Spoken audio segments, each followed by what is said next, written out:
Shalom, shalom. Shalom, shalom, shalom. Que Dieu vous bénisse. Dieu vous bénisse, Dieu vous bénisse. Shalom à tous, shalom, shalom. Je suis heureuse de vous retrouver ce soir. Shalom, bonsoir Dina. Dieu te bénisse ma soeur, Dieu te bénisse. Très heureuse de te voir connecter avec nous. Mais écoute, en fait, je m'excuse parce que je suis rentrée, ça fait pas très longtemps. Hein, je me suis dit, ben voilà. Si c'est pas maintenant que j'essaye de faire ce petit partage avec vous, je le ferai pas. Non. Je suis épuisée, c'est pas évident, je suis fatiguée. Et c'est maintenant que je mange. Donc là, j'ai terminé. Le corps s'est nourri. Là, maintenant, mon âme a besoin d'une parole. Gloire à Dieu. Mais écoutez, en fait, comme je l'avais promis, hein, je vais partager rapidement sur un petit point. Je parlais la dernière fois, n'est-ce pas, des conséquences de nos actes. Vous allez voir que là, par exemple... Ouais, désolé, j'ai reçu un coup de fil, on a été coupé. Donc, comme je disais tantôt, hein, je disais en fait, je voulais partager sur un point, je voulais partager concernant les conséquences de nos actes, d'accord? Les conséquences de nos actes. Ben, je vous invite à partager. Moi, par exemple, je ferai l'action de partage. Donc, je vous invite réellement à partager. Hein. Shalom, que Dieu vous bénisse. Pour ceux qui viennent de nous rejoindre, je vous invite à faire l'action de partager. Très heureuse, n'est-ce pas, de vous retrouver. Partagez, s'il vous plaît. Je vais parler rapidement de ce sujet, je n'ai pas trop de temps. Je vais parler rapidement de ce sujet. Je dois me déplacer aussi demain très très tôt le matin. J'ai un autre programme que je dois clôturer tout à l'heure. Donc voilà.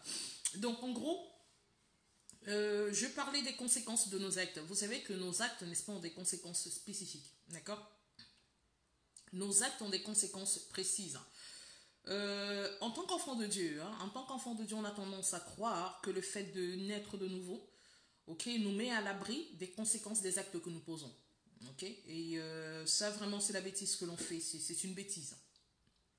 La vérité est que, oui, réellement, en tant qu'enfant de Dieu, certes, les choses anciennes sont passées, toute chose est devenue nouvelle, mais néanmoins, les conséquences des actes, elles sont toujours présentes. Maintenant, qu'en faire? Qu'est-ce qu'il faut faire de ces conséquences-là? Les conséquences de nos actes, quand elles sont mal gérées, quand elles sont mal, comment dire ça, quand elles sont mal utilisées, elles oppressent notre vie, elles deviennent plutôt des sujets, n'est-ce pas, de frustration, d'accord? Mais pourtant, je crois que dans ma précédente vidéo, celle que j'ai fait avant-hier, je vous ai fait comprendre qu'en fait, le désir, ce qu'a fait le Seigneur pour nous, nous disposer à un renouvellement total, d'accord? À une éclosion réelle, à un renouvellement total, à un nouveau vin de vie, d'accord? C'est cela. Mais maintenant, le fait que nous, particulièrement, nous ne savons pas comment gérer les conséquences de nos actes, ben voilà, nous rendons l'action qui a été faite par lui complètement caduque, si vous voulez. Je sais que c'est gros ce que je dis, mais c'est la vérité. Nous la rendons totalement caduque. Pourquoi je dis ça? Parce que sachez que la parole nous fait comprendre que les conséquences du péché, c'est la mort. Right? Les conséquences du péché, c'est la mort. Quand le Seigneur nous fait naître de nouveau, nous sortons de notre état de pécheur condamné, si vous voulez. Nous sortons de cet état de pécheur condamné. D'accord? On n'est plus des pécheurs condamnés. On n'est plus des pécheurs sous un joug de condamnation. On n'est plus des pécheurs portant un joug de condamnation. D'accord? On n'a plus cette pancarte, d'accord, qui nous identifie ou qui nous qualifie comme des condamnés à mort. Même si les conséquences du péché, c'est la mort, après Christ, nous avons été rachetés. D'accord? Il a payé le prix, certes, par son sacrifice. Mais la vérité est la suivante, c'est que il y a un jugement qui avait déjà été posé. D'accord? Il y a un jugement qui avait déjà été posé. Et le jugement qui avait été posé nous concernant nous disposait à une mort certaine. Ok? Alors, même si nous sommes complètement sauvés de la condamnation, néanmoins, hein, il y a les conséquences de cette condamnation. Okay? C'est un peu comme quelqu'un, vous regardez par exemple, okay, on dit par exemple un condamné à mort il a été gracié par le président, d'accord? Il a été gracié par le président.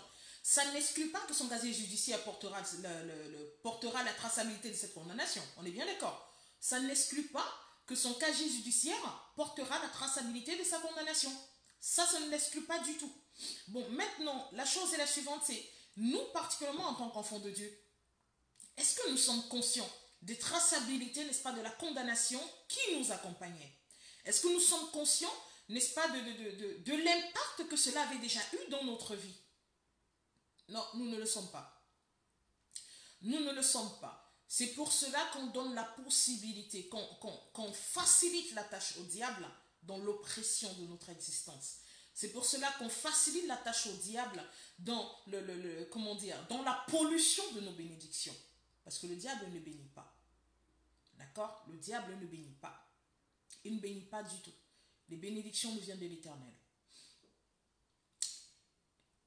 Le fait que nous ne soyons pas, n'est-ce pas, conscients des conséquences des actes que nous posons, hein, nous donnons gratuitement à l'ennemi un élément capital, hein, à ses actions. On lui permet, c'est comme si on lui donne une autorisation de jouer avec nos vies, de jouer avec nos destinées, la destinée de nos enfants, la destinée de la nation que nous représentons. Parce que vous devez savoir une chose, chaque âme a des âmes attachées à lui. D'accord? Que ce soit toi comme moi, il y a des âmes attachées à toi. En fait, simplement toi aujourd'hui, tu dois comprendre que à partir de toi, tu n'es que une connexion qui a été établie pour arroser d'autres, en fait. Ça, c'est ce que tu dois comprendre et prendre conscience. Ok? Alors, le fait que tu ne prennes pas conscience des conséquences de tes actes, le fait que tu laisses à l'ennemi la latitude de pouvoir l'utiliser contre toi, contre même ces âmes-là, parce que certes, il ne les oppresse pas directement, mais t'oppressant toi, étouffant ta destinée, étouffant ta vie, ton appel, bah, écoute, il impacte énormément et grandement dans la vie de ces personnes. D'accord? Et ça devient un handicap. Ça devient un handicap pour le divin, si tu veux. D'accord? Ça devient un handicap pour le divin. C'est pour ça que le Seigneur nous fait comprendre que son peuple périt faute de connaissance. Il ne parle pas des gens du monde, il parle de nous. Nous périssons faute de connaissance. On ne se dispose pas à recevoir réellement la connaissance. On a tendance à ne pas chercher nous-mêmes. D'accord? On a tendance uniquement à prendre ce qui nous plaît, à recevoir ce qui caresse notre peau, ce qui nous fait plaisir, ce qui réjouit un peu ou bien ce qui console. On a tendance à prendre simplement ça. On refuse de recevoir de lui la réprimande, on refuse de recevoir de lui le réveil même. D'accord? Et ça, c'est un gros problème. Le chrétien d'aujourd'hui, nous sommes, peut-être vous ne le savez pas, vous vous rendez peut-être pas compte, mais nous sommes à une ère nouvelle. Il y a une nouvelle diffusion de réveil. Il y a une nouvelle forme de réveil. Un réveil assez extraordinaire qui va disposer beaucoup de persécutions, oui. Là, prévoyez par exemple la persécution de l'Église au niveau de l'Algérie. Hein, déjà, voilà. J'invite vraiment tous mes frères et sœurs, je vous invite tous, hein, sincèrement, à élever la prière pour nos bien-aimés, n'est-ce pas, de l'Algérie, à les soutenir dans la prière. Ça aussi, c'est notre devoir, hein, d'intercéder, n'est-ce pas, pour le corps de Christ. Le corps de Christ, c'est nous, hein, c'est eux. Eux étant oppressés, nous sommes oppressés. Donc vraiment, je vous invite sincèrement à prendre un temps pour eux à chaque fois. Prenez un temps, n'est-ce pas, pour l'Église au niveau de l'Algérie à chaque fois. C'est important, c'est capital. En fait, le faisant, vous le faites pour vous-même. Right? Donc en gros, ce que je disais, pour revenir à ce que je disais, je vous faisais comprendre que, voilà, il est important pour nous, n'est-ce pas, de pouvoir comprendre l'action que nous posons, les actions que nous posons. Je vais prendre un exemple terre à terre, ok? Je ne vais pas parler un peu de façon trop compliquée là, quoi. Je vais prendre terre à terre, ok? Bon, vous avez votre enfant. L'enfant, il va prendre un verre, comme moi je suis en train de porter mon verre de sirop, hein, c'est pas du vin, c'est du sirop. Comme je suis en train de porter mon verre de sirop, l'enfant, il va faire tomber le verre. Le verre, il va se briser par terre. Ok? Le verre, il s'est brisé par terre et vous accourez, bien sûr. Vous venez vers l'enfant. Certes, l'enfant, déjà, il est très mal parce qu'il sait que vous allez le réprimander. Il n'est pas content. Hein, il n'est pas qu'il n'est pas content. Vous n'êtes pas content. L'enfant est il est sur la défensive. Il est dans la peur, il est dans la crainte. Mais vous, en tant que parent aimant, qu'est-ce que vous faites? La première inquiétude que vous avez, c'est de savoir si c'est blessé ou pas. Ok?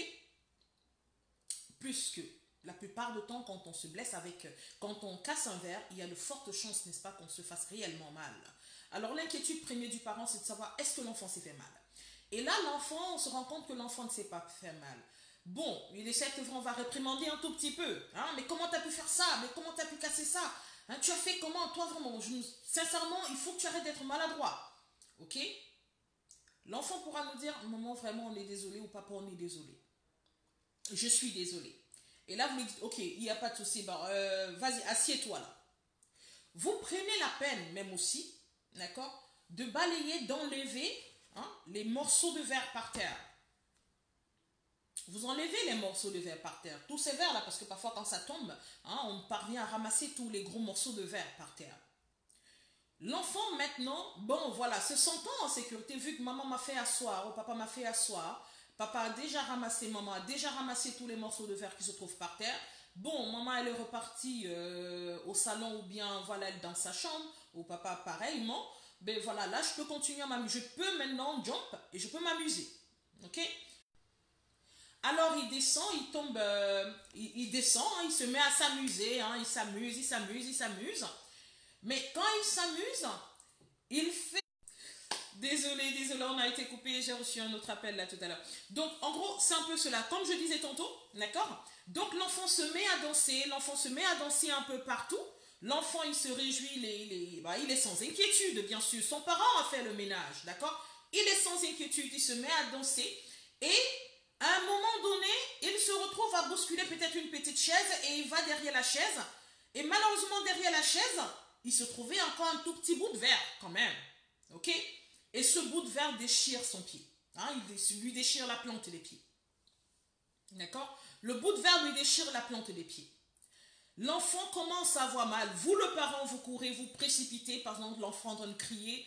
Vous saisissez l'enfant, vous prenez soin de cette blessure, qu'il a eue. Vous prenez soin de la blessure et tout. Le parent, la plupart du temps, moi particulièrement, ce que je fais avec les miens, c'est, ben voilà, tu vois, si tu n'avais pas cassé le verre là, tu ne te serais pas blessé. Ça, c'est n'est-ce pas, un morceau de verre sûrement qui est resté par terre. Et voilà, ça t'a blessé. Mais voilà comment tu es malheureux. Regarde maintenant ce que tu as récolté par rapport à ton action que tu as posée dès le départ. Moi, moi, le parent, je réprimanderai mon enfant comme ça. Mais qu'est-ce qui se passe? En fait, l'enfant, lui, il va dire, ok, il va comprendre bien ce que tu dis. Mais l'enfant, dans son cœur, ce n'est pas de sa faute, c'est de la tienne. Il s'est blessé parce que tu as laissé un morceau de verre par terre. D'accord? L'enfant, pour l'enfant, c'est ta faute à toi. Tu n'as pas bien nettoyé, maman. Mais maman, tu n'as pas bien enlevé les morceaux de verre. C'est pour ça qu'en fait, je me suis blessée. Mais non. C'est pas parce que maman n'a pas bien enlevé les morceaux de verre que tu t'es blessé. C'est parce que tu as au préalable cassé le verre en question. D'accord? Maman, certes, elle a fait le ménage, elle a essayé de nettoyer. Mais voilà. La vérité est que, il y a parfois les conséquences qui sont toujours là. Il y a toujours des séquelles quelque part. Ok? Il y a toujours des séquelles. Ça encore, c'est quand l'enfant se fait énormément mal. Imaginez-vous un instant que les verres étaient à un nombre bien défini et chaque personne dans la maison possédait un verre. Lui ayant brisé celui-là, il ne pourrait plus avoir son verre. Et pour lui, au moment venu où tout le monde est en train de prendre, n'est-ce pas, les verres, lui, il se rend compte qu'il n'a plus de verre et il se met en colère. Mais pourquoi moi j'ai pas de verre? Pourquoi moi j'ai l'engobelé alors que tout le monde a le verre? Mais t'as cassé ton verre. L'enfant, lui, se retrouve en train d'avoir une contenance différente des autres et il se met à être frustré. Mais pourtant, c'est de sa faute. Et ça, c'est toujours un dérivé des conséquences de son action. Je ne sais pas si vous parvenez à mettre le point sur ce que je partage avec vous. D'accord? Je ne sais pas si vous parvenez à comprendre. C'est la même chose avec nous, les enfants de Dieu. Nous, les enfants de Dieu, vous devez comprendre une chose, c'est qu'à la nouvelle naissance, le Seigneur, certes, a fait le nettoyage. Le Seigneur a balayé. Le Seigneur a complètement disposé les choses. En fait, il était prévu que tu aurais été arrêté, mis en prison, condamné, par rapport à ton action. Mais le Seigneur a payé le prix pour toi. Il a payé la rançon qu'il fallait te concernant. Il t'a sorti, d'accord, de ce joug-là. Ok? Mais la vérité est que ton action a disposé une conséquence spécifique. Ton action a disposé une conséquence spécifique. C'est pas parce que tu es sauvé que la conséquence, tu ne pourras pas la subir. Ok? Maintenant, c'est ta façon à toi. Ta façon à toi d'accepter la chose. Ta façon à toi de prendre conscience de cela. Ta façon à toi de pouvoir l'assimiler qui te permettrait réellement de pouvoir ne pas, comment dire, de ne pas être frustré par rapport à ce qui t'attendait réellement. Ok? Ça, c'est ce qu'on doit comprendre. Il y en a qui m'appellent, me disent « Oh mais prophétesse, pourquoi ça ne va pas hein, tout le temps, je suis toujours en train de prier pour les mêmes sujets. Ça ne va pas ceci, ça ne va pas cela. » Oui, tu pries pour les mêmes sujets. Je suis entièrement... Alors que le Seigneur dit qu'il nous a sauvés. Oui, oui, oui, tout ça est vrai. Tout est tellement vrai. Il n'y a pas plus vrai que ça. Réellement, tu es sauvé. Réellement, tu es racheté. Réellement, n'est-ce pas, tu as été libéré du joug. Réellement, tu as été libéré des pièges enflammés de l'ennemi. Oui, tu as le salut. Tu es revêtu d'un vêtement particulier. Tu as une couverture de délivrance. Oui, réellement, il a disposé pour toi, n'est-ce pas, une arme, des armures spécifiques.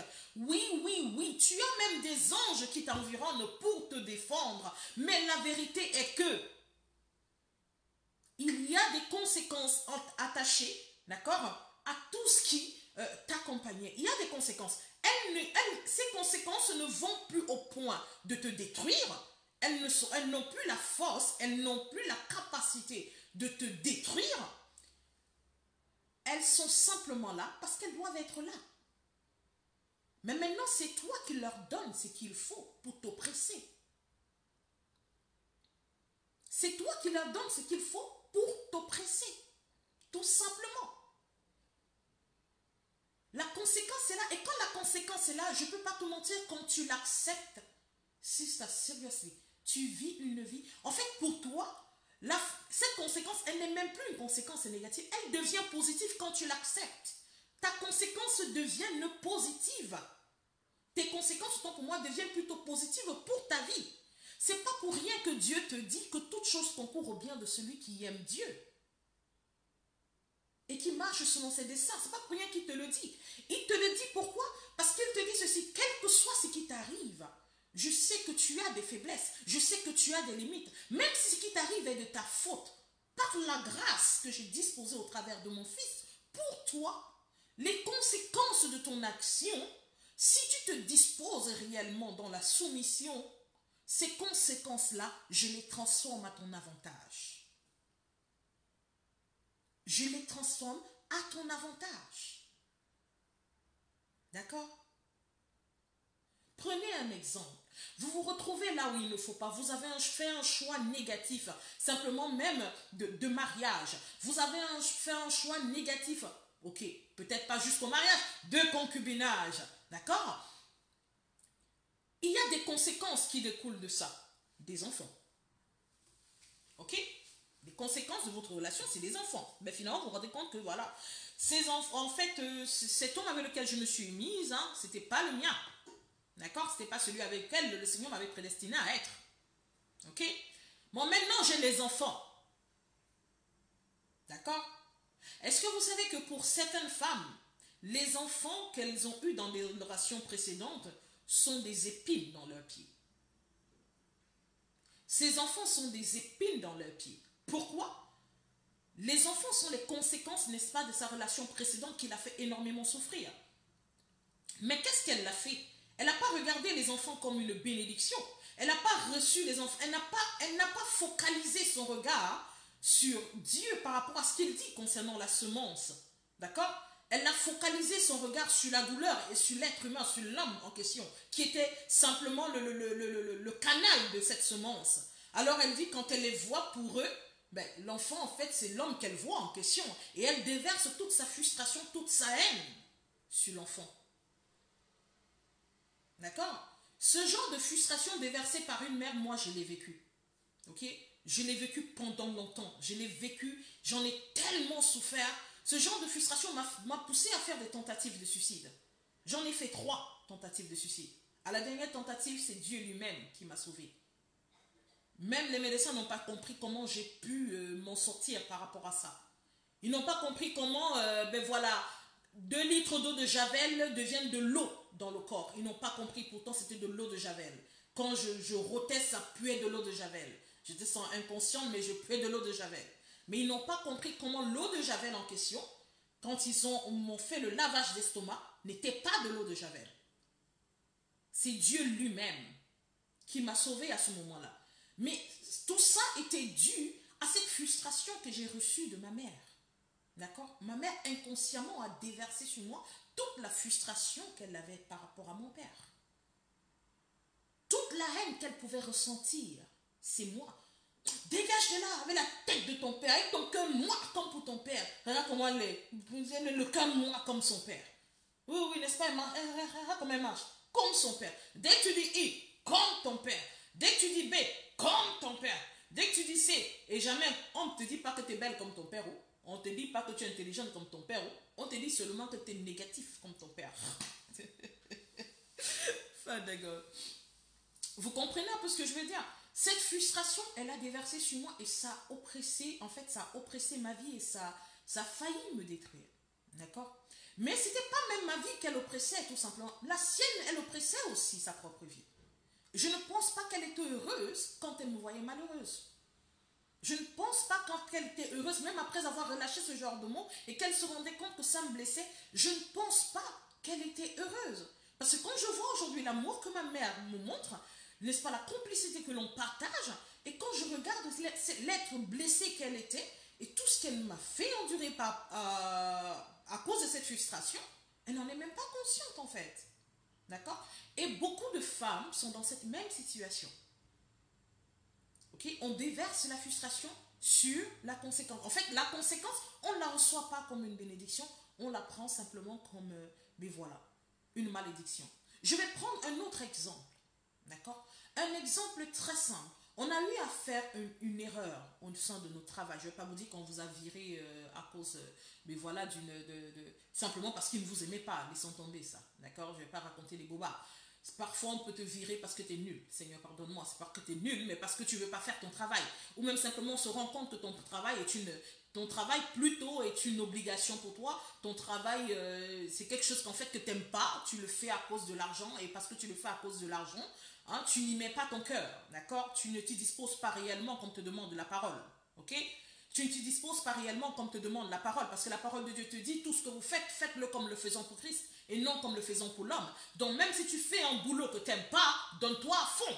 D'accord? Donne-toi à fond et sois authentique dans ce que tu fais. Parce que en Dieu, il n'y a pas de hasard. Si on vit dans la logique qu'en Dieu, il n'y a pas de hasard, chaque pas que tu poses est un pas qui a sa place. D'accord? Si certes, elle n'a pas été une place, n'est-ce pas, disposée réellement pour Dieu, c'est pas là qu'il te voulait, mais si tu y es, s'il a permis que tu y sois, c'est parce que de là, tu dois tirer quelque chose. Maintenant, à toi d'en prendre conscience et d'agir comme tel. Et d'agir par rapport à cela. Donc, c'est à toi de faire ce qu'il faut pour transformer tes situations, d'accord, en avantage. Ok? C'est un peu ça, en fait. Donc, alors si tu retrouves dans ce genre de travail qu'après, voilà, tu te retrouves viré parce qu'effectivement, le patron se rend compte que tu n'y mets vraiment pas du tien, ok? Tu te retrouves au chômage.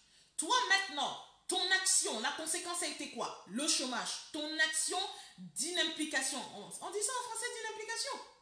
Bon, anyway, vous comprenez ce que je veux dire. Cette action, n'est-ce pas, de manque d'implication, d'accord? Ben, conduit à quoi? Conduit à un renvoi. Ton renvoi maintenant, tu te retrouves à la maison. Quand tu vois bien une amie ou une soeur en Christ t'appelle, oh ma soeur, comment tu vas? Je bénis le Seigneur m'a ouvert une porte de l'emploi, j'ai trouvé de l'emploi et tout. Ah ma soeur, oh gloire à Dieu, maman, merci. Dieu est bon. Oh. Ma soeur, maman, laisse-moi comme ça, n'est-ce pas, on n'a pas de travail là. L'ennemi a fait m'a renvoyé. Hein? L'ennemi m'a fait m'a renvoyé. Ah ma soeur, je suis contente pour toi en tout cas. Ton boulot c'est où? Oh non, je suis appelée par un grand organisme. Hé maman. Oh, gloire à Dieu. Et après, on se met à murmurer. Seigneur, alors que j'avais un boulot. Et maintenant, même le boulot là, on m'a retiré le boulot. Seigneur. C'est de ta faute là si tu as été viré. D'accord? Déjà, la vérité est que tu n'aimais même pas ce travail. D'accord? Arrête d'emmerder Dieu. Tu n'aimais pas ce travail. Tu n'y mettais pas le tien. On t'a viré parce que tu n'y mettais pas le tien. Écoute, si tu ne te disposes pas à faire les choses comme il faut, le Seigneur dit, même vous, esclaves, servez votre maître comme servant Dieu lui-même. Ok? Si tu es supposé servir, sers. Même si ce n'est pas le lieu où tu dois être, sers. Dispose-toi. Fais les choses, pas comme le faisant pour l'homme, mais comme le faisant pour Dieu lui-même. D'accord? Mais après, tu le fais, on te vire, ça devient haut. Là, tu es frustré parce qu'on t'a viré, tu ne parviens pas à te réjouir pour les bien-aimés, les autres, et tu passes ton temps à fatiguer les oreilles de Dieu, n'est-ce pas? Même pas, bon, parce que tu peux fatiguer ses oreilles, il n'a pas une seule oreille. Anyway, tu passes ton temps à perdre ton temps dans les prières infructueuses, et après, tu vas fatiguer les serviteurs de Dieu, parce que tu vas dire, l'adversaire s'est levé contre mon travail, les conséquences de tes actes, d'accord? Si la conséquence arrive et que toi particulièrement tu prends conscience, tu acceptes, tu reconnais ta faute, tu reconnais tes failles, tu dis oui c'est vrai. En tout cas ils m'ont viré, je les comprends, c'est légitime. Apprends à reconnaître la légitimité de certaines choses dans ta vie. Apprends à reconnaître la légitimité de certaines choses dans ta vie. Et je peux t'assurer qu'il y a énormément de choses que tu ne vivras pas. Apprends à reconnaître la légitimité de certaines choses dans ta vie. Si tu t'assois, tu reconnais la légitimité, n'est-ce pas, de l'action qui a été posée contre ta vie. Tu vas dire, oui, c'est vrai, je n'y étais pas. Vraiment, moi même si c'est mon entreprise et qu'on agit comme ça, vraiment, ça ne me plairait pas. Je serais dans la perte. Et sincèrement, je ne suis pas supposée être un point d'achoppement, mais être un sujet de bénédiction. Alors si je ne suis pas une bénédiction pour ce lieu-là, il est mieux, n'est-ce pas, que je me mette à côté. Alors Seigneur, aide-moi maintenant à pouvoir trouver le lieu qu'il me faut. Right? Ou encore, Père, aide-moi, voilà, j'avais pensé à un projet, Seigneur, par rapport à l'argent peut-être de mon chômage, je peux me concentrer, essayer, n'est-ce pas, de faire des actions, de faire des choses qui m'aident, ou Seigneur, je peux profiter de ce temps pour pouvoir essayer, n'est-ce pas, de pouvoir me former encore plus dans ce que j'aime. Ok? Alors tu évites et tu quittes, tu fuis la frustration. D'accord? L'adversaire ne pourra pas utiliser ta perte d'emploi pour t'oppresser et endurcir ton cœur. D'accord? L'adversaire n'utilisera pas cette frustration-là, ton état, pour pouvoir, n'est-ce pas, te pousser à avoir ce sentiment d'envie vis-à-vis de l'autre, ou même encore de jalousie vis-à-vis de l'autre. Oui, l'acte a été posé. Oui, il y a eu une conséquence. Mais seulement la vérité est que je suis consciente. Vous savez, la parole de Dieu nous dit une chose. Hein? Si tu reconnais tes fautes, d'accord? Le Seigneur nous dit que si nous reconnaissons nos fautes du plus profond de notre cœur et que nous nous humilions devant lui, il est juste pour nous pardonner. Voilà pourquoi après avoir perdu ton emploi et être entré, d'accord, dans cette acceptation légitime de ce qui se passe, ok, tu vois une autre porte ouverte et la porte adéquate. Et c'est pour cela que tu peux maintenant te disposer à témoigner, autant pour moi, d'accord, à témoigner de la bonté de Dieu. Tu vas dire, j'avais perdu mon emploi, le Seigneur a disposé une autre porte grande pour moi. D'accord? Le Seigneur m'a béni après que j'ai eu à perdre mon emploi, mon entreprise m'a chassé, c'est vrai. D'accord? Mais le Seigneur m'a permis de trouver un autre emploi. Et effectivement, dans cette entreprise, je n'aurais pas pu être autant fructueuse que je le suis dans celui-ci. Tout simplement. Parce que c'est ici réellement que je me sens bien. Donc, apprenons à donner à César ce qui appartient à César. D'accord? Donc, arrêtons de fatiguer. Quand je dis arrêtons de fatiguer Dieu, sincèrement, je suis sincère quand je vous dis ça. D'accord? C'est qu'on est parfois, l'autre jour, j'ai dit, on est dans des quêtes dont on n'a même pas besoin. Ok? Apprenons à accepter les conséquences de nos actes. D'accord? Apprenons à accepter les conséquences de nos actes. Tu es entré dans une relation. Ok? Tu pensais que la relation devait te mener au mariage, que l'homme en question devait t'honorer. Ok? Finalement, ça ne se passe pas comme prévu. Hein? Finalement, ton souhait n'arrive pas. Finalement, il y a séparation. Tu te rends compte qu'effectivement, n'est-ce pas, pas que tu te rends même compte, parfois tu ne t'en rends même pas compte, c'est d'ailleurs que tu te rends compte après qu'on t'ait jeté comme un chien. Anyway, d'accord? Tu te rends finalement compte, en dépit de toute la peine et la douleur, tu te rends finalement compte que c'était pas l'endroit où tu devais être. Mais qu'est-ce que tu dois faire? Continue à dire, hey, cet homme-là, quoi? Vraiment, il ne verra jamais de bien dans sa vie. Qui a celui-là? Vraiment. C'est en tout cas, c'est Dieu qui va le juger. C'est Dieu qui va le condamner. Stop it, please. Bouge, Dieu va le condamner. Dieu lui-même va te condamner toi-même là. Toi, quand tu partais là, toi, tu penses quoi? Tu étais aussi une bénédiction pour sa vie? Identiquement, il n'était pas bon pour toi. Identiquement, toi, tu n'étais pas bon pour lui. De même que il était un frein pour toi, identiquement, tu étais un frein pour lui. C'est ça la vérité. D'accord? Maintenant, ce que tu devrais faire, c'est quoi? Au lieu de te mettre dans un temps, dans une lamentation de malédiction, dans un relâchement de malédiction inutile, prends du recul. Step back, assieds-toi. D'accord? Pose-toi. Réfléchis. Entre en soumission devant Dieu. Dis, Père, pourquoi moi? Pourquoi ça, Seigneur? Parle-moi. Qu'est-ce qui a été mal fait? D'accord? Qu'est-ce qui a été mal fait? N'était-ce pas réellement dans ton plan cette histoire? Dis-moi, révèle-moi. Quand tu vas humblement, le Seigneur te parle.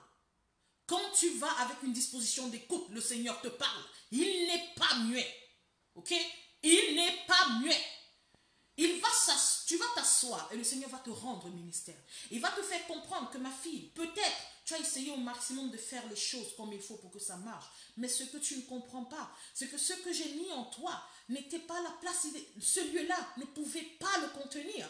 Ce que tu dois comprendre, c'est que ce à quoi je t'appelle, ma fille, en ce lieu-là, tu étais totalement limitée. Tu ne pouvais pas aller dans ma gloire. Ma fille, n'oublie pas que tu me demandais au quotidien d'être celui-là au travers duquel, n'est-ce pas, d'être celui-là, n'est-ce pas, qui se glorifie au travers de ta vie. Alors, mon enfant, si réellement je suis ton Dieu, n'est-ce pas, et que ma gloire doit être vue dans ta vie à toi, je dois t'amener au bon endroit. Et c'est pour cela que ceci est arrivé. J'ai endurci le cœur de cette personne, afin qu'elle te relâche, afin que je te conduise au bon endroit.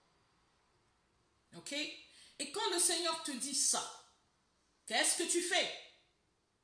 Tu dis merci Seigneur. Merci.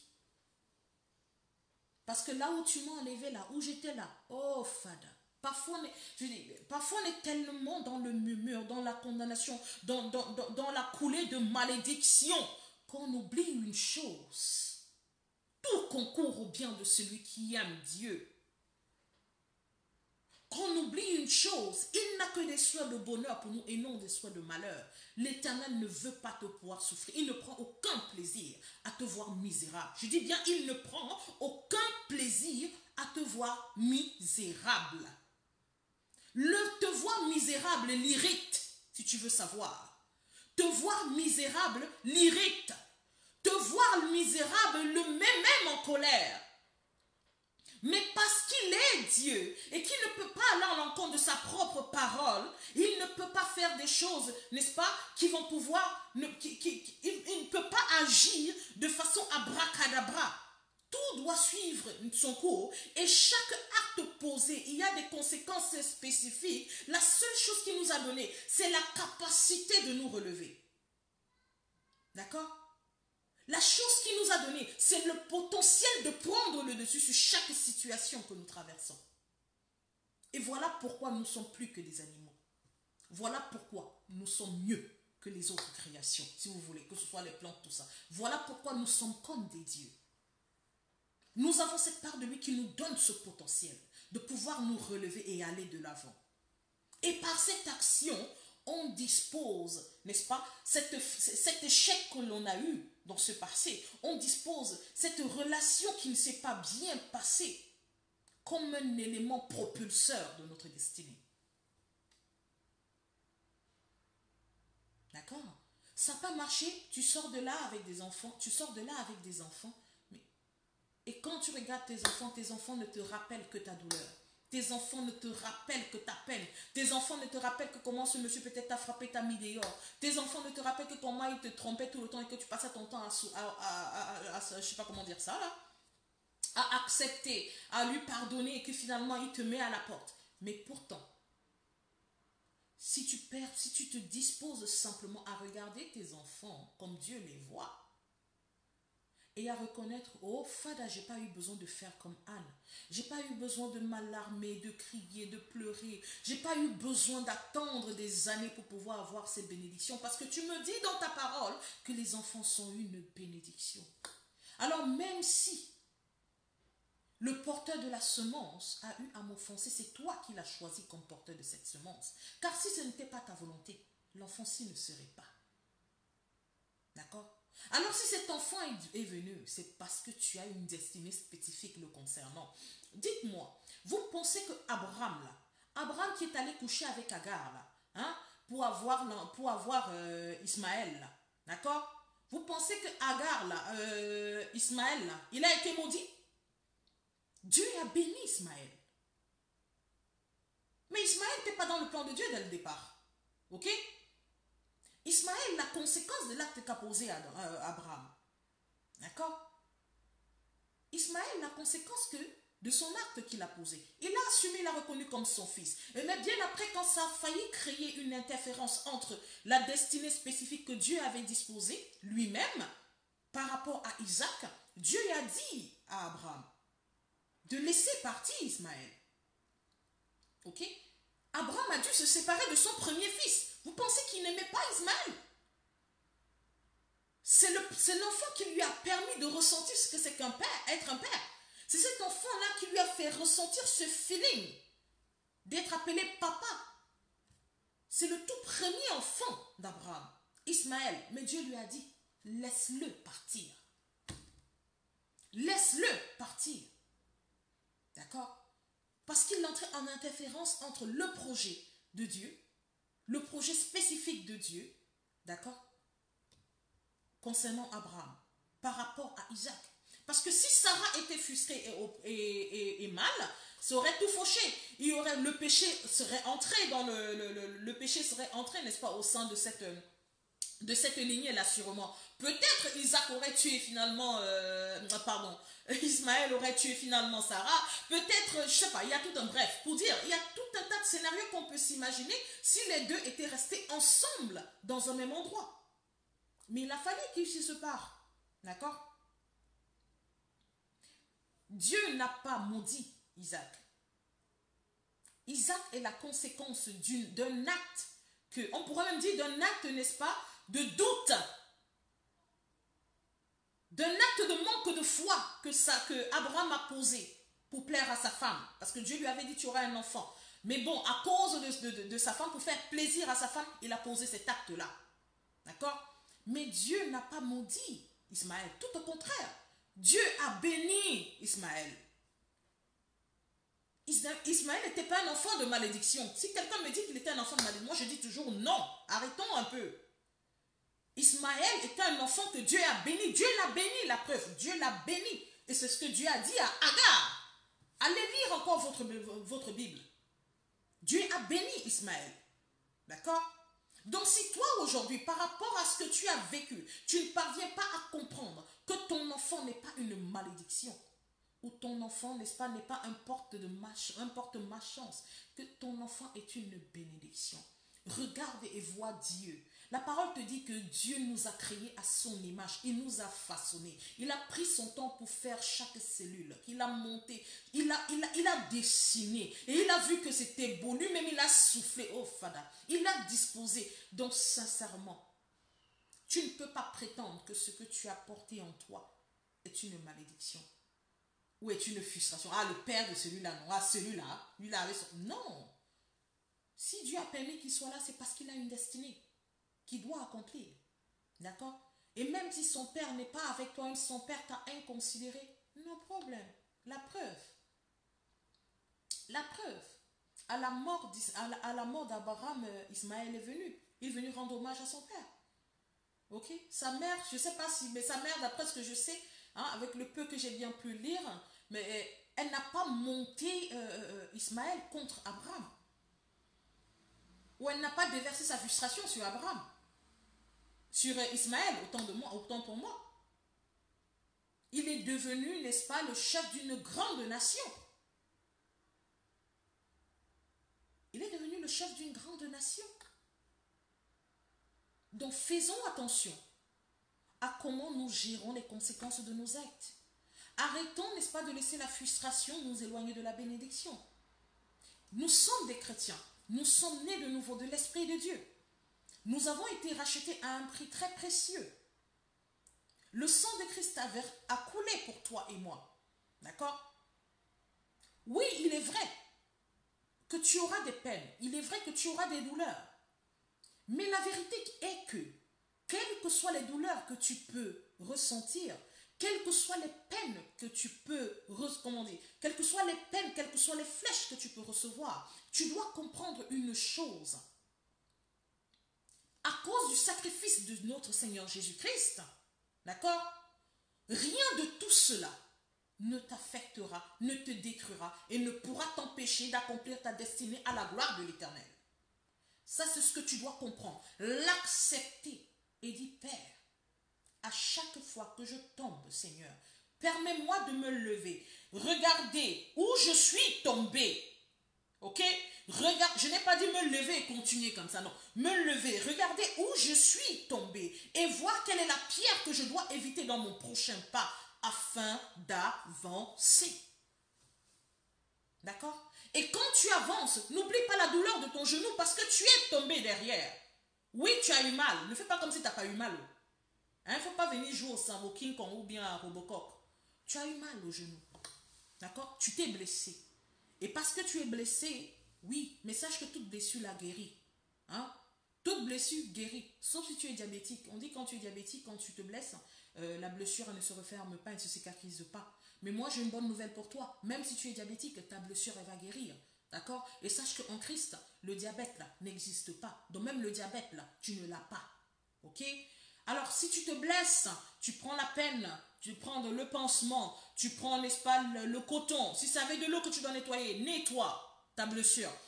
Pense ta blessure, élève-toi courageusement et avance dans la victoire qui est tienne. Aucune blessure n'est supposée te mettre KO. Aucune blessure n'est supposée te mettre KO. Rien sur cette terre des vivants n'est supposé te mettre KO. Je dis bien rien. Ton manque d'argent, ton manque je ne sais pas trop de quoi, rien n'est supposé te mettre KO. Parce que de même que Dieu t'a mis à part, ce que tu vis, si tu prends conscience que ta vie est à sa gloire, sache que chaque étape de ton existence, d'accord, chaque chaque, je ne sais pas comment on appelle ça là, chaque pointillé, chaque virgule, d'accord, chaque lettre qui compose ton histoire, hein, est écrite par lui. Même si le diable, je dis bien même si le diable vient déposer sur ton histoire un calque pour calquer l'écriture de Dieu, don't worry. Ce que le diable oublie, hein, c'est que ce qu'il est en train de faire comme copie là, va te servir. Parce qu'en fait, il va poser pour calquer. Il va copier comment Dieu écrit pour que tu reconnaisses l'écriture de Dieu. Hein. Ce qu'il a oublié, c'est que toi, en tant qu'enfant de Dieu, tu ne lis pas seulement, mais tu déclares. D'accord? Ce n'est pas parce que tu lis ton histoire, hein? Ce n'est pas parce que tu fais une lecture silencieuse de ton histoire qu'elle, je ne sais pas moi, qu'elle éclot. Non, mais c'est parce que tu la déclares. Même s'il copie, d'accord, pour t'empêcher de pouvoir saisir réellement le secret caché dans cela. Parce qu'on dit toujours que la vérité de l'Éternel est cachée au travers des lignes. Même s'il met son calque pour t'empêcher de saisir, d'accord, ce qui est caché au travers des lignes de ta destinée, de ton histoire, c'est qu'il oublie que par ta déclaration, tu disposes le rima. Par ta déclaration et ta prise d'autorité, tu disposes le rima. Qu'il le veuille ou non, ta destinée s'accomplira. Aussi vrai que tu demeures connecté à ton Créateur, aussi vrai que tu lui fais confiance et que tu sais reconnaître ta position, ta destinée est à la gloire de ton Dieu. Je vais vous prendre, n'est-ce pas, hein, bientôt je vais m'arrêter, je vais vous prendre un exemple concernant David. Vous voyez le roi David.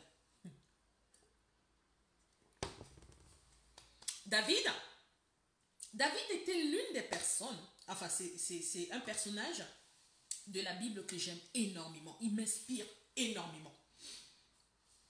Il m'inspire énormément. J'aimerais tellement avoir son humilité. Je m'attelle au maximum à le manifester anyway, devant mon Dieu. D'accord? David était l'homme selon le cœur de Dieu, nous dit la parole.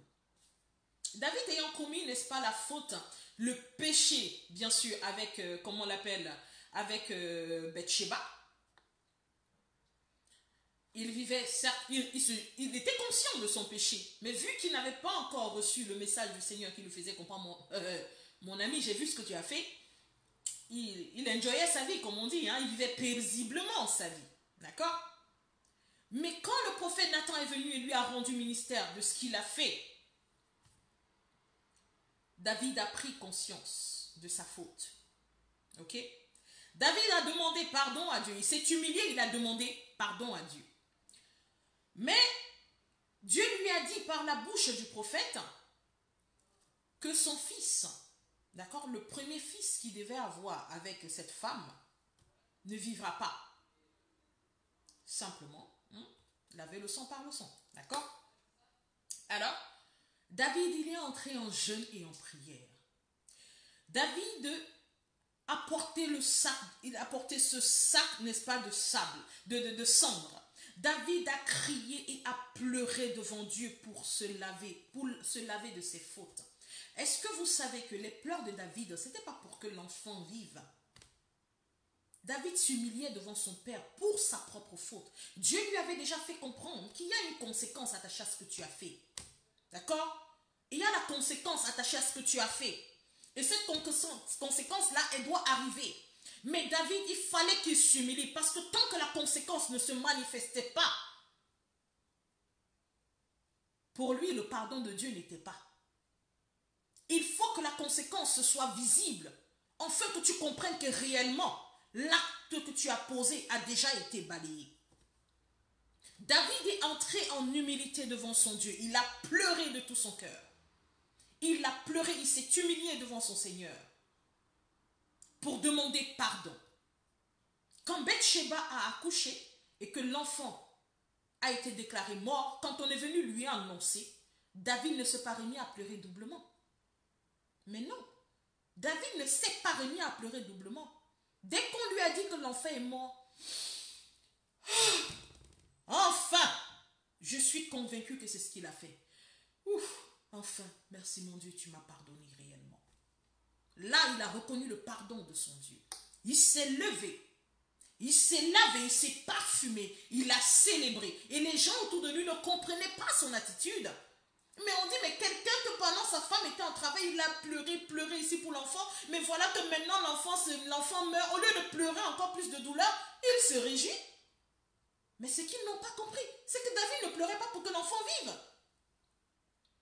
David pleurait pour que le Seigneur réellement ait miséricorde de son acte, parce qu'il était conscient de sa faute. D'accord? Et il avait accepté la conséquence de son acte. La conséquence de son acte était le sacrifice de son fils. Il a accepté cette conséquence. Et il était en humilité devant Dieu, afin que cette conséquence s'accomplisse. Afin qu'il soit restauré avec son père.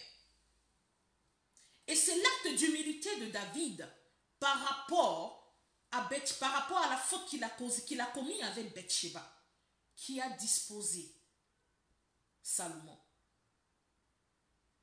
C'est cela qui a disposé Salomon.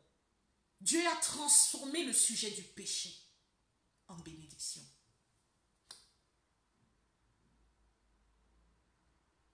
Pour avoir Bathsheba, qu'est-ce qu'il n'a pas fait? Mais Dieu a transformé ça. Et c'est de là qu'est sortie la bénédiction.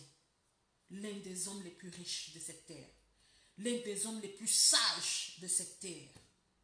Il n'y en a pas comme Salomon. Il n'y en aura pas comme Salomon, nous dit la parole. C'est l'humilité de David. L'acceptation de la conséquence de son acte qui a disposé la chose. Il ne s'est pas mis à pleurer que, hé Seigneur, donc tu as finalement pris l'enfant là. Tu n'as même pas eu pitié de moi, mon Dieu. Non.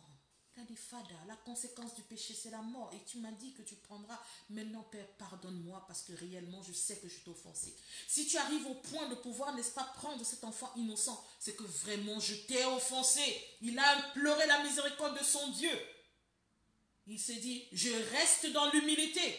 Jusqu'à ce que la conséquence se passe, ça veut dire que mon pardon m'est accordé.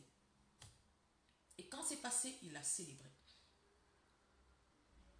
Alors toi, arrête, d'accord, de ne pas reconnaître tes fautes.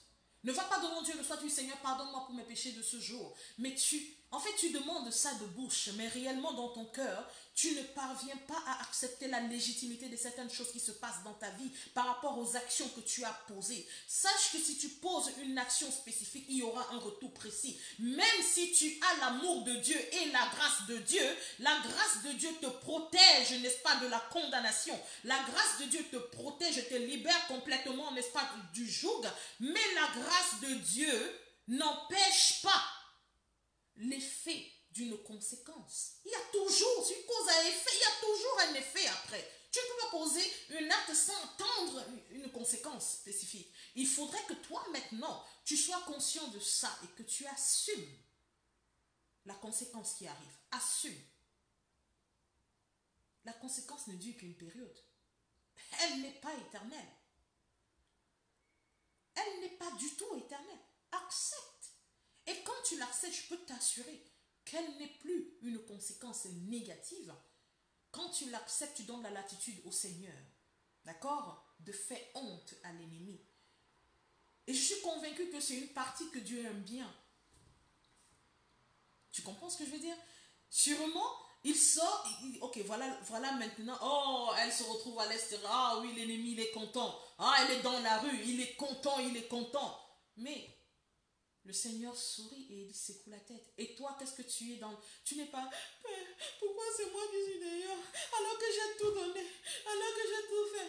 Ok, Seigneur, je n'ai pas assez été attentive à ta parole pour comprendre que ce n'était pas le lieu où je devais me trouver. Seigneur, j'ai manqué de discernement. Seigneur, réellement, tu m'as averti, mais j'ai été têtu. Mais Seigneur, tu m'as fait comme ça, tu me l'as dit, Père. Maintenant, Éternel, toi qui es le Dieu qui console mon cœur. Toi, Seigneur, qui es celui-là qui restaure Elohim. Je m'abandonne à toi brisé comme je suis. Restaure-moi, Papa, et que toute la gloire de ceci te revienne. Quand tu fais ça, Dieu dit, oh, c'est tout ce que j'attendais, ma fille. Toi, ange ici à ma droite, va. Demande à l'ange, n'est-ce pas, de ce territoire, de disposer, de toucher le cœur de mon fils à tel endroit et de disposer les choses en faveur de ma fille. Dispose la connexion. Et c'est comme ça que toi qui te retrouvais, n'est-ce pas, à l'extérieur, par un même, je ne sais pas, par quelque chose, je ne sais pas de comment, le Seigneur te restaure dans un nouveau lieu, dans un lieu de paix, dans un lieu de joie et de confort.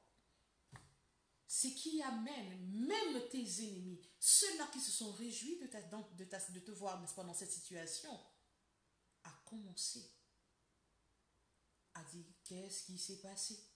Mais attendez, c'est pas, il n'y a pas de cela quelques jours, là, non, elle était en train, mais on parlait d'elle ici, mais qu'est-ce qui s'est passé?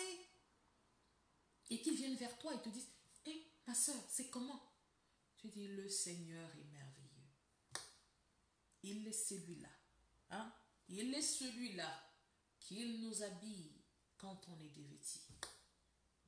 Il est le Dieu qui nous restaure. Et il m'a restauré. Hein? Mais par rapport à l'autre, ah, écoute, ce n'était pas la gloire de Dieu. D'accord? Ce n'était pas selon, ça n'entrait pas dans la volonté du Seigneur. Et puis voilà. Le plus important maintenant, c'est que moi, comme lui, que chacun soit restauré. Amen. That's all. C'est tout. Ah, mais l'entreprise, ils t'ont foutu dehors comme ça, et toi, tu vas me parler au prud'homme et tout. Ah, tu sais, ma soeur, tout ce que je peux te dire, c'est que moi, j'ai appris beaucoup de choses. Ok, j'ai compris que tout ce que tu fais, fais-le comme le faisons pour Dieu et non comme le faisons pour l'homme. J'étais plutôt une épine pour cette société. Et ce n'était pas la volonté de Dieu. Je suis supposé être un canal de bénédiction et non un joug de l'épine. Je ne suis pas supposé être un instrument de l'adversaire dans la vie de qui que ce soit, je suis supposé être un instrument de bénédiction à la gloire de mon Dieu. Alors c'est la volonté de Dieu. En tout cas, je crois fortement, n'est-ce pas, je crois de tout mon cœur que le Seigneur va disposer des personnes adéquates pour cette entreprise. Que vraiment Dieu continue, n'est-ce pas, de les bénir. C'est tout. Maintenant, me voilà. Il m'a permis de trouver un emploi magnifique dans lequel je me plais. Hein, que son nom soit glorifié. Mon passage là-bas a été pour moi un enseignement. Glory be to God. Pas, mais le boulot là, ils t'ont jeté. Maman, ils vont voir le voirat de la société là. Comme ils pensent que c'est facile de travailler pour eux là. Le travail de merde là qui fatigue les gens avec. Ma sister. C'est cela, bien-aimé. Tout simplement. D'accord? Tout simplement. Apprenons à accepter les conséquences de nos actes. L'acceptation des conséquences de nos actes dispose, je dis bien, dispose la manifestation d'une bénédiction autre. D'une bénédiction nouvelle même, si vous voulez. D'accord? Ça ajoute dans notre panier des bénédictions en abondance. Ça ajoute dans ton panier la bénédiction. Il y a une fois, j'ai partagé aussi avec vous, n'est-ce pas, sur la capacité, j'avais dit que hein, l'altitude, d'accord, l'attitude avec laquelle nous vivons un problème, démontre l'altitude avec laquelle nous sortirons de ce problème-là, de cette difficulté-là. L'attitude avec laquelle tu passes une situation démontre l'altitude avec laquelle tu en sortiras. So be careful. Arrête de te plaindre inutilement. Arrête de crier de gauche à droite. Arrête de dire que le monde ne t'aime pas. Parce que sache une chose, ils ne t'aimeront pas. Hein? Arrête de te plaindre. Arrête de crier par-ci. Arrête de penser que tu es meilleur que quiconque. D'accord? Arrête de penser que tu es meilleur que quiconque. Arrête de penser que c'est toi qui mérites mieux que quiconque. Parce que sache que tout cela que tu rencontres, eux aussi méritent autant que toi. D'accord? Eux aussi sont dans le même mérite autant que toi. De même, tu vas devant Dieu. Identiquement, eux aussi vont devant Dieu. Ok? Accepte tes fautes. Accepte les conséquences de tes fautes quand ça vient. Accepte. Dis, ok Seigneur, je sais que c'est telle chose qui a permis ça, qui a disposé ça. Donne-moi la force de traverser ceci. C'est tout. Accepte la chose. Accepte. Tu pars, tu vis dans la fornication, tu attrapes une MST et quand tu viens, tu dis, oh, le diable m'a calculé, le diable n'a rien fait. Je suis désolé. La conséquence de ton acte d'impudicité, c'est cette MST. D'accord? La conséquence de ton acte d'impudicité, c'est cette MST-là. D'accord? Tu as eu l'MST parce que tu as commis un acte d'impudicité. Tu as commis un acte. D'accord? C'est ça, ça a ouvert la porte à la chose. Oui, tu t'es repenti. Oui, mais je me suis repenti. J'ai pleuré devant Dieu ce jour-là. J'ai demandé à Dieu vraiment de me pardonner. Je pensais que vraiment j'avais reçu le pardon. Mais le pardon que tu as reçu n'exclut pas la conséquence. Je suis désolée. Ça n'a rien à voir avec la conséquence. Avant que tu ne demandes le pardon, l'MST y a passé. Hein? L'MST là, tu ne l'as pas eu après. L'MST là, c'est passé pendant. Donc tu ne peux pas me dire que tu as... Voilà, en fait, c'est pour vous dire en fait. D'accord? Ça, c'est une discussion que j'ai eue dernièrement. C'est comme ça, c'est pour vous dire en fait. Maintenant, n'entrez pas dans une accusation ou bien dans une pensée de pourquoi moi, c'est toujours à moi que ça arrive. For what? C'est toujours à toi que ça arrive. Mais c'est ton problème si toi tu te mets comme un panneau. Hein, un panneau, comment dire? Un panneau un panneau démon des choses négatives. Gloire à Dieu pour toi, ça c'est ton problème. Mais ce que tu dois savoir, c'est simplement une chose claire et précise. Ce qui t'arrive, ce que tu vis, la plupart du temps sont les conséquences de tes propres actes. D'accord? Et quand la conséquence arrive, au lieu d'aller pleurnicher, au lieu d'aller crier, commencer à condamner les gens, remets-toi en question, prends du recul, pose-toi et demande au Père de t'aider à sortir de cette phase-là. Tout simplement, accepte ce qui se passe et maintenant, avance. C'est tout. Si c'est quelque chose que tu dois porter pendant une certaine période, dis, ok Père, j'ai eu cette MST. Il n'y a pas de souci, Seigneur. Je bénis ton nom parce que, Père, je sais, Seigneur, que dans ta miséricorde, n'est-ce pas, ta parole qui déclare que par les maîtres du Seigneur Jésus, je suis guéri. Je reçois ma guérison dans le nom de Jésus. Ô Éternel, je demeure, n'est-ce pas, dans un cœur d'humilité. Enfin, que Éternel, Yahweh Dieu Tout-Puissant, que ton amour, que ta miséricorde, n'est-ce pas, puisse continuer à me visiter et me restaurer. Tu restes dans ce cœur repentant, tu restes dans ce cœur repentant et c'est tout. Pas, hein? Ce n'est qu'à moi que ce genre de choses arrive. Je suis la seule personne qui commet le péché. Je suis la seule personne qui va coucher, qui tombe dans le péché. Je suis la seule personne qui commet ce genre de faute. Mais non, je suis désolée, tu n'es peut-être pas la seule personne, mais une chose est certaine, c'est toi que l'MST a vu. Donc voilà, tu acceptes. Là, tu sors. Il n'y a rien d'autre à faire. Les autres parties ne portent pas, toi tu es parti, tu as porté. Ah papa, tu as fait comment? Tu vas seulement dire Fada, please, oh, avec. C'est un peu comme les voleurs, oh. Ils vont voler, d'autres on ne les arrête pas pendant des années. Toi tu tentes une seule fois, on te chope. Tu as dit quoi? C'est arrivé, c'est arrivé. Maintenant humilie-toi seulement, demande pardon. Accepte, n'est-ce pas, le nombre de temps que l'on donne, du moment que, n'est-ce pas, tu sais très bien que cette conséquence, elle n'est que saisonnière. Parce que si ton MS, tu l'as attrapé, tu sais que si tu prends les médicaments, par la grâce de Dieu, tu guéris. Hein? C'est tout. Oui, même si l'MST est tellement, je ne sais pas trop quoi, grave, combien sont restaurés? Combien sont restaurés par le Créateur? Il n'y a rien qui est au-dessus de notre Dieu. Tout ce qu'il nous demande, c'est une disposition de cœur. C'est tout. C'est la seule chose dont on a besoin. Donc, s'il vous plaît, prenez la peine réellement, d'accord, de méditer là-dessus, d'y réfléchir, ok? Prenez la peine vraiment d'y réfléchir. Réfléchissez là-dessus. Réfléchissez là-dessus. Prenez la peine réellement d'y penser et arrêtez de vous plaindre inutilement. Arrêtez de chauffer les oreilles des gens inutilement. Arrêtez de vous faire passer pour les saints ni touche ou les saints ni touche inutilement. Ok? Arrêtez de vous présenter comme des saints. D'accord? Vous êtes certes saints dans le Seigneur. La chair, elle est faible. Et quand la chair, elle est faible, Dieu lui-même le dit. La chair, elle est faible. Et si ta chair, elle est faible, va avec humilité de tout ton cœur et crois qu'il t'a pardonné. Tout simplement. Et tu verras sa justice manifeste. Tu verras sa justice manifeste. Le fait de te lamenter revient à dire que tu ne crois pas à la miséricorde de Dieu. Peut-être tu ne le sais pas.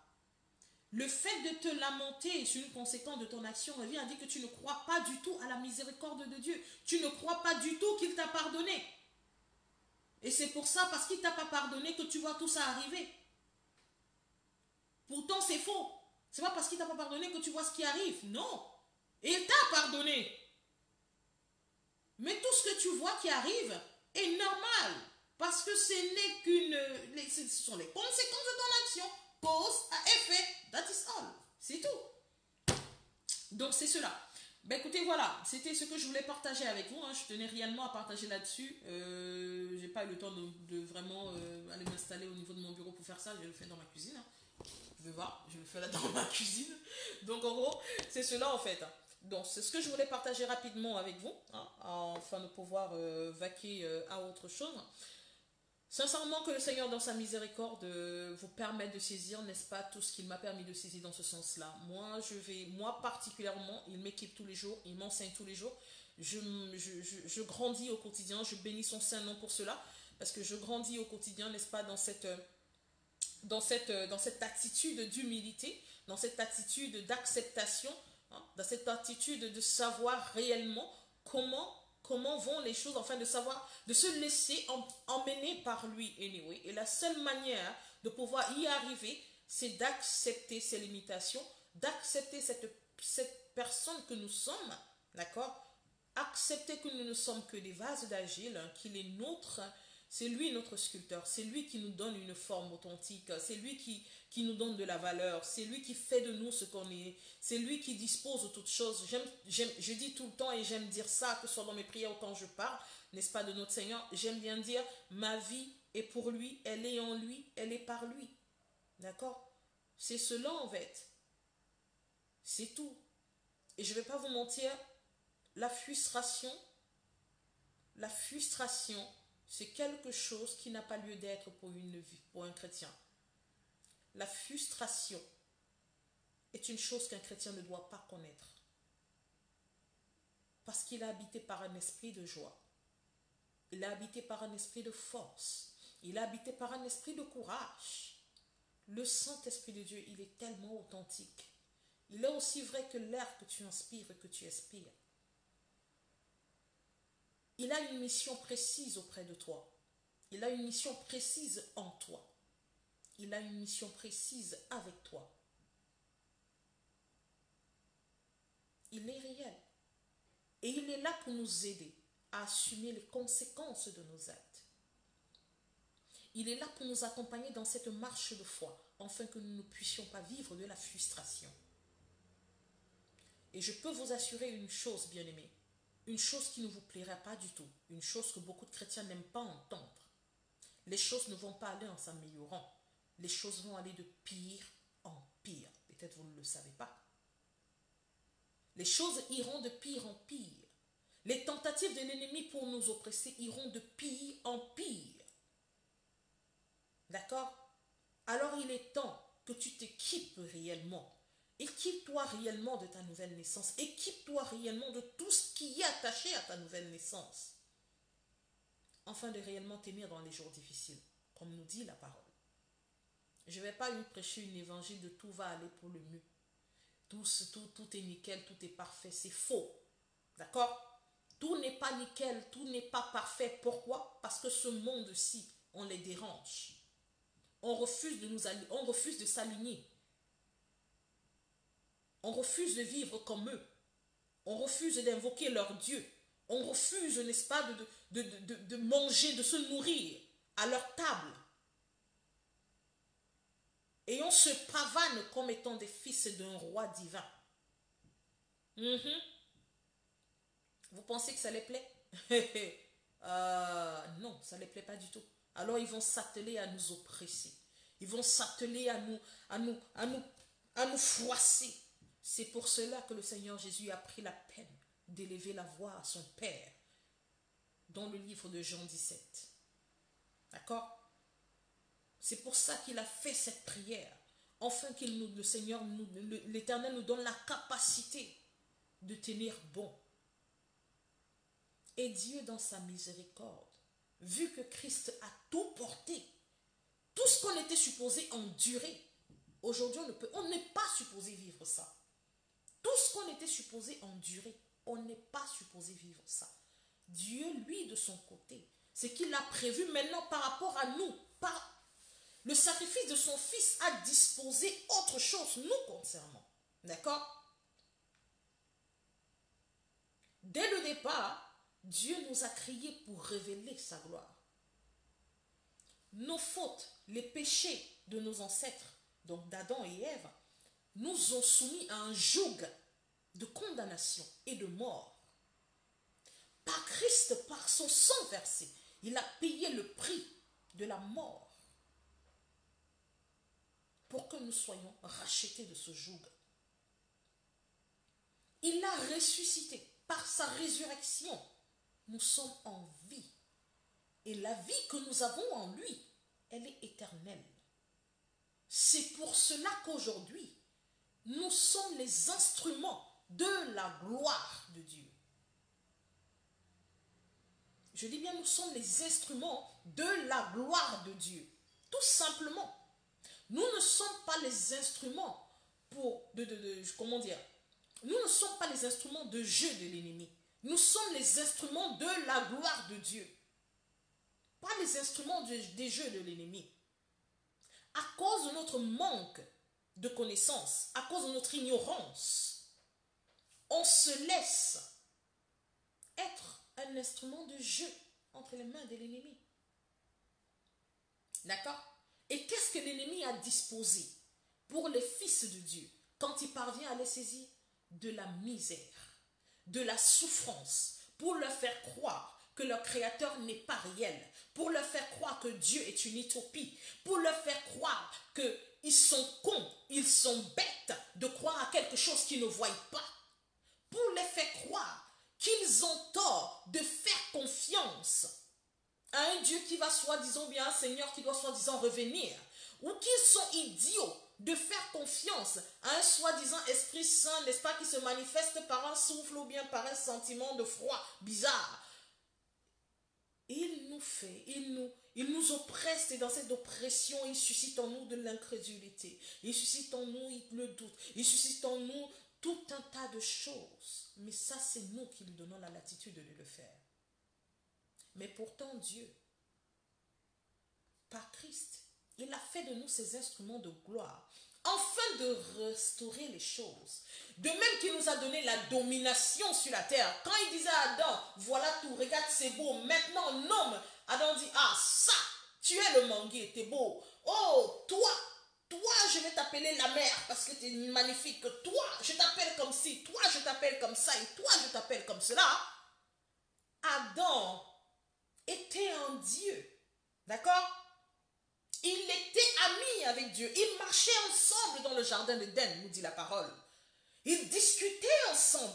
Ils partageaient ensemble. Comme c'était sûrement merveilleux, ce genre de partage. D'accord? Il n'était pas dit que Adam devait avoir mal à la tête. Adam devait réfléchir à ceci ou à cela.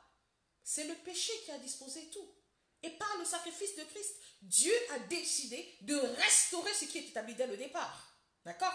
De restaurer ce qui est établi dès le départ. C'est pour ça qu'il nous a dit que, écoutez, vous les êtres qui étiez avant contaminés par le péché, d'accord, soumis à la condamnation, vous n'êtes plus. Ok?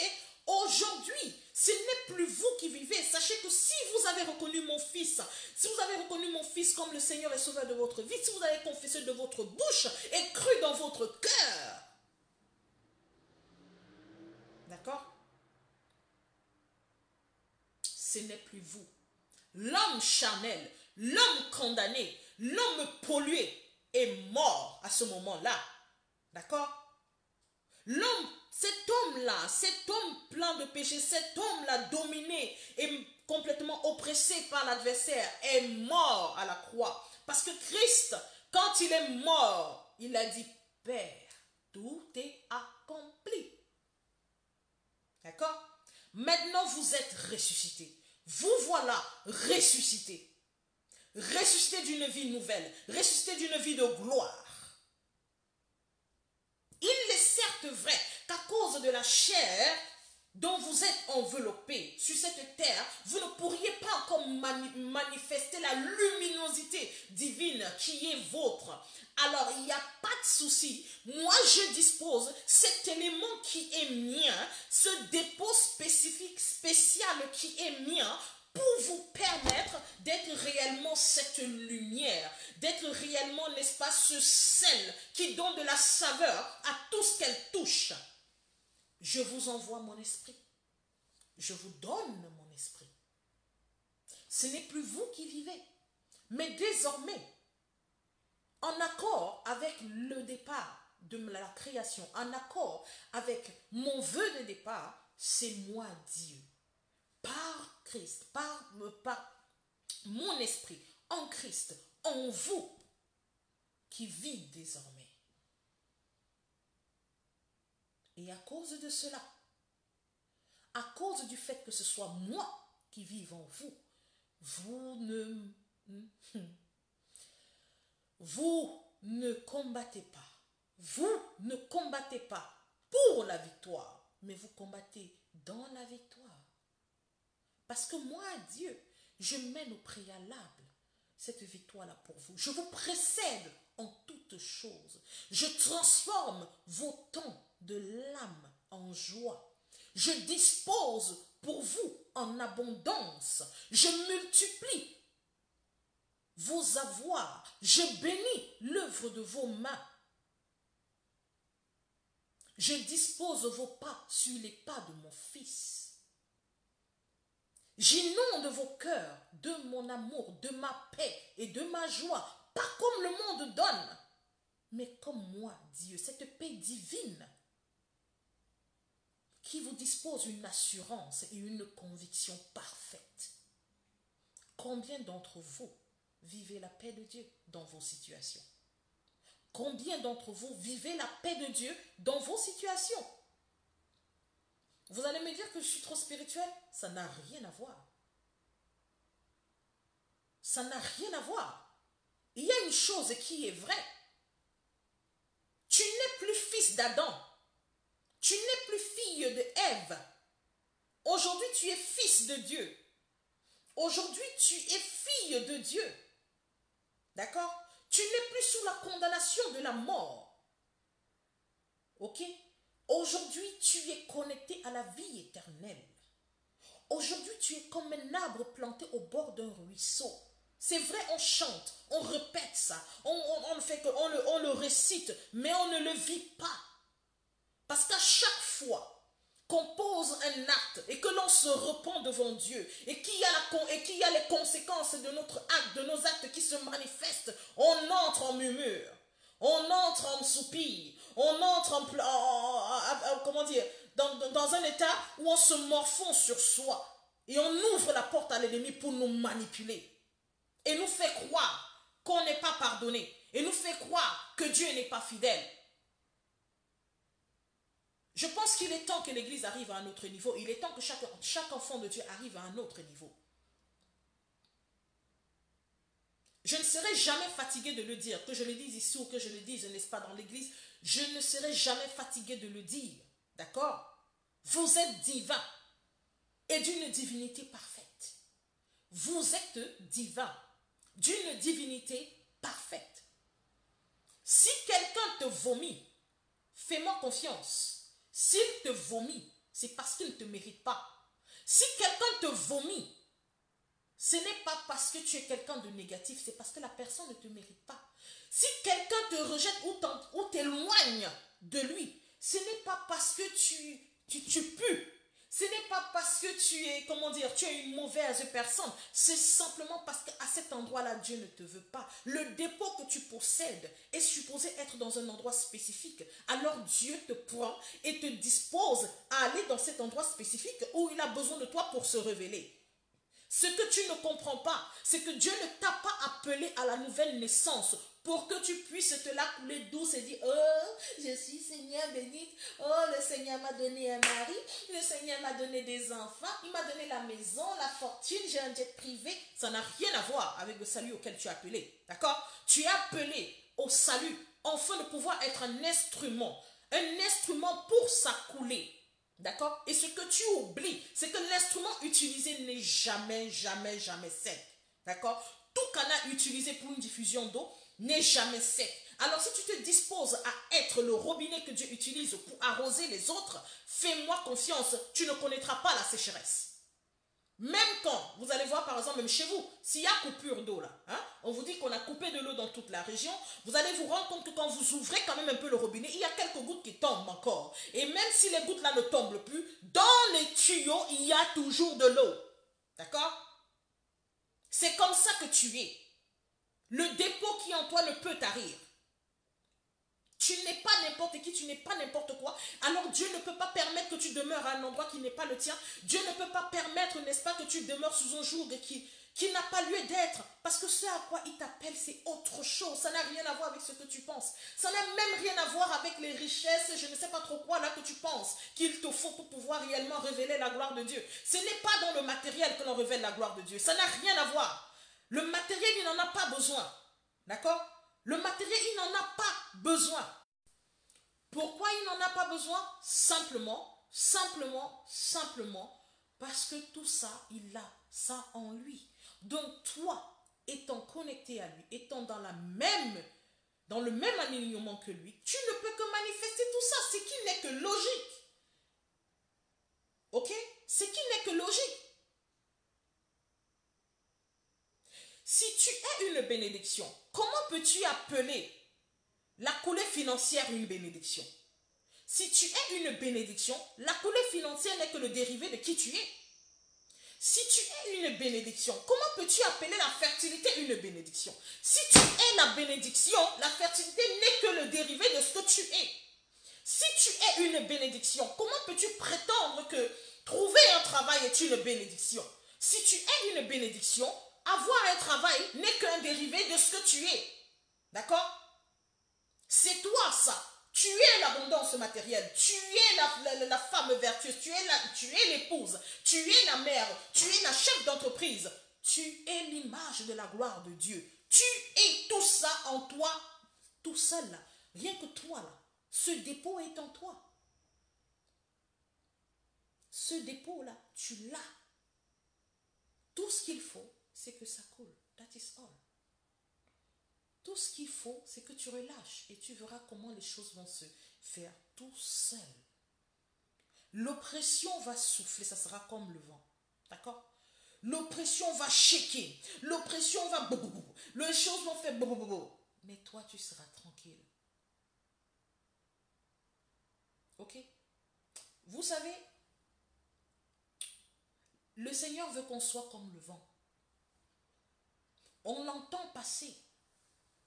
On l'entend siffler.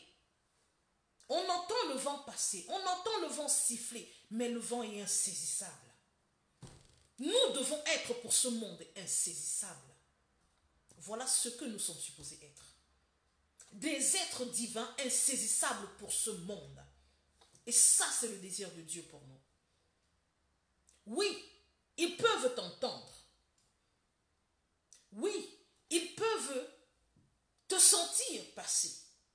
Mais pour eux, tu dois être insaisissable. Et ça, c'est possible parce que tu es un être divin. Tu es un être divin. Et le fait d'accepter qui tu es te dispose à reconnaître tes failles, te dispose à reconnaître tes faiblesses, te dispose à reconnaître et à accepter, à assumer. Vous savez, accepter et assumer, c'est deux choses bien différentes. Tu peux accepter sans assumer. Accepte et assume. Accepte et assume. Sois responsable. Autant que Dieu lui-même est responsable. Il a été responsable. C'est pour ça qu'il a sacrifié son fils. Parce qu'il a été responsable. S'il n'avait pas décidé de créer l'homme, Satan n'aurait pas été jaloux. S'il n'avait pas décidé d'aimer l'homme, plus que les anges, Satan n'aurait pas été jaloux. Si Dieu n'avait pas décidé de donner à l'homme autorité, même sur les anges, Satan n'aurait pas été jaloux. D'accord? Et c'est la jalousie qui a poussé Satan à faire tout ce qu'il a fait contre l'être humain, qui était la création la plus aimée de Dieu, si vous voulez. Avant, c'était lui.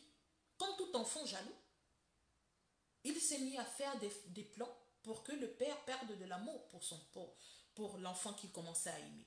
Et voilà effectivement ce qui s'est passé. Dieu, étant conscient de ça, assume sa responsabilité. Il dit oui, c'est de ma faute. Si je n'avais pas fait ça, ça n'aurait pas été comme ça. Avec Satan, je vais régler. Maintenant, ces humains-là, si je n'avais pas traité ça, mis de la jalousie, avec ce que j'ai fait, le cœur de Satan est devenu, n'est-ce pas, envieux et jaloux. Si Satan n'avait pas été jaloux, il n'aurait pas poussé ces êtres fragiles au péché et il n'aurait pas eu ces condamnations. Alors, qu'est-ce que je dois faire? Je dois m'atteler à restaurer. Et pour ce faire, il a sacrifié ce qu'il avait de plus cher. Il a accepté sa responsabilité et il a sacrifié ce qu'il avait de plus précieux. Son fils. Il a assumé les conséquences de son acte. Il a assumé les conséquences de ses actions. Il a dit, j'assume et je paye le prix maintenant qu'il faut pour que les choses soient restaurées. Toi maintenant, est-ce que tu assumes les conséquences de tes actes? Si tu assumes les conséquences de tes actes, pourquoi tu prends les conséquences de tes fautes pardonnées par Dieu comme des failles, comme des embûches? Pourquoi tu laisses l'adversaire les utiliser afin de t'amener à toujours être dans la dépression, afin de t'amener à toujours être dans le murmure, dans la condamnation, dans les jus, Anyway, tout ce que j'ai à te dire, je pense que j'ai trop parlé là. Et trop parler, parfois, comme on dit chez nous, c'est maladie. Ok? Je ne vais pas trop parler. Tout ça, je ne vais plus trop parler. Tout ce que j'ai à vous dire, c'est simplement bien aimé. Faites comme moi. Prenez le temps de méditer là-dessus. Prenez le temps de réfléchir et de comprendre. Dernièrement, je vous ai envoyé aller lire, n'est-ce pas, le livre de Jean 17. C'est pas pour rien. C'est une prière particulière que le Seigneur Jésus lui-même a fait à son Père pour nous. C'est tout un chapitre. Ce chapitre, il n'est pas anodin. Prenez la peine d'aller le lire. Et comprenez l'être précieux que vous êtes. Et comprenez le pourquoi vous devez, n'est-ce pas, par votre acceptation des fautes, des conséquences de vos fautes, par l'acceptation, la disposition d'humilité, vous devez laisser la latitude au Saint-Esprit d'accomplir son œuvre. Ainsi, la gloire de Dieu sera manifeste, tout simplement. Donc, c'est cela. Qu'est-ce que tu fais des conséquences de tes actes? Les acceptes-tu ou, n'est-ce pas, les disposes-tu à l'adversaire afin qu'il les utilise comme ses jouets pour t'oppresser? Parce que c'est pour t'oppresser toi qui les utilise. Hein. Mais si tu les acceptes, sache que Dieu utilise les conséquences de tes actes afin de les transformer, d'accord, en ta bénédiction. Sache que chaque conséquence de tes actes, hein, quand tu les disposes au Seigneur et que tu acceptes les conséquences de tes actes-là après avoir reçu le pardon, sache que Dieu utilise cela à ton avantage. En fait, ils deviennent des bénédictions qu'il ajoute à ton panier. Tout simplement. Sa parole n'est-elle pas vérité? Toute chose concourt au bien de celui qui aime Dieu, dit-il. Donc voilà, bien-aimés. Que Dieu vous bénisse abondamment et que le Saint-Esprit, n'est-ce pas, dans son amour, et que l'Éternel, dans sa miséricorde, vous permette de recevoir encore plus. D'accord? Pour ceux qui vont écouter en replay, que Dieu vous bénisse. Et je crois Dieu, n'est-ce pas, par son esprit qui vous parlera encore plus, qui vous permettra de recevoir pleinement ce qui est disposé par la lecture du livre de Jean 17. Prenez la peine vraiment de le lire et le Saint-Esprit vous rendra encore ministère. Vous allez comprendre. Et nous sommes à une ère où nous avons besoin de saisir cela. Je vous dis que nous sommes à une ère nouvelle. Cette ère est une ère nouvelle. Dans le domaine spirituel, c'est une ère pratiquement chaotique.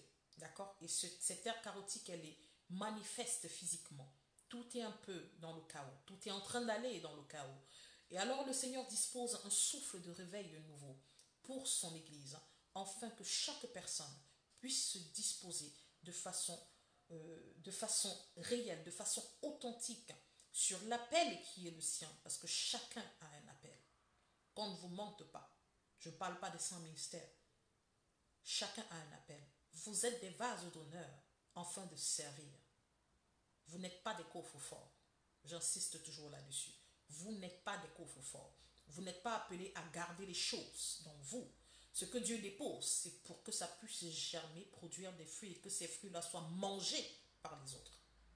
D'accord? Et comme je vous l'ai expliqué, n'est-ce pas? Vous êtes un tuyau que le Seigneur utilise pour diffuser son eau de vie. Et un tuyau n'est jamais sec. Je dis bien, un tuyau utilisé pour arroser n'est jamais sec. Faites le test avec vos tuyaux chez vous. Vous avez les tuyaux pour arroser les jardins là, faites un test, vous allez voir. Arrosez, coupez l'eau et vous allez vérifier. Vous allez voir que le tuyau, il y aura toujours un peu d'eau dans le tuyau. Et c'est comme ça que vous êtes. Jamais vous ne serez sec, asséché. D'accord? Ne vous inquiétez pas. Donc, disposez-vous à relâcher. Arrêtez d'être des coffres forts et acceptez les conséquences de tous vos actes. Donc, voilà, bien-aimés. En tout cas, j'étais très, très heureuse de vous avoir avec moi. Hein? Je vous invite pour ceux, n'est-ce pas, qui ont des questions par rapport à ce qui a été partagé. N'hésitez pas de me laisser des questions. Je prendrai la peine, n'est-ce pas, de répondre à vos questions. Ok? Que Dieu vous bénisse abondamment. Shalom, shalom, sœur Béatrice, maman Béatrice. Très heureuse de te voir connectée. Dieu te bénisse. Dieu te bénisse abondamment. Shalom, shalom, Daniel. Shalom. Ah, Sister Julie. Dieu te bénisse, ma soeur. Dieu te bénisse. Très heureuse. Shalom, Tatiana. Shalom, Mamie Vie. Que Dieu vous bénisse. Shalom, Pasteur Roger. Dieu te bénisse. Heureuse de te voir connectée. Shalom, shalom, sœur Babine. Gloire à Dieu. Sarah Méline, que Dieu vous bénisse abondamment, abondamment, abondamment. Merci, n'est-ce pas? Merci de vous être connectés. C'est un privilège pour moi de pouvoir partager avec vous. Hein, et je suis honorée d'avoir votre écoute. Hein, que Dieu vous bénisse abondamment. Demeurez puissamment fortifié dans votre marche de foi. Shalom à tous. Allez, demeurez bénis. Au revoir.